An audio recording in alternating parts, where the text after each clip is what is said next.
గుర్తుపెట్టుకోండి, క్రైస్తవులకు మాత్రమే కదా, అందరికీ చెప్తున్నాను.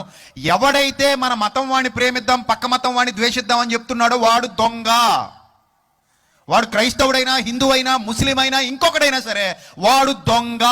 ఎందుకంటే మనం అందరం ఒకే తండ్రి సంతానం అయినప్పుడు ఆ తండ్రి ఎవరో తెలుసుకునే ప్రయత్నంలో అందరూ కలిసి కూర్చొని ప్రేమగా మాట్లాడుకుని చర్చించుకుని ఒక ప్రేమపూర్వక వాతావరణంలో మనుషులందరూ కలిసి సత్యాన్ని వెతకాలి. ప్రేమపూర్వక వాతావరణంలో మనుషులందరూ సత్యాన్ని వెతకాలి, ఆ ఒక్క తండ్రిని వెతకాలి, ఆ ఒక్క తండ్రి యొక్క లక్షణాలు తెలుసుకోవాలి, ఆయన ఔన్నత్యం తెలుసుకోవాలి, ఆయన గొప్పతనం తెలుసుకోవాలి. ఇది జరగాలంటే అందరూ కలిసిమెలిసి ఉండాలి.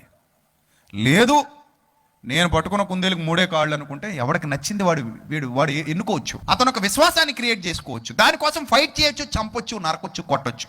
అప్పుడు ఇంకా మానవత్వం ఉంటుందా? ప్రేమ ఉంటుందా? దయ ఉంటుందా? జాలి ఉంటుందా? ఉండదు.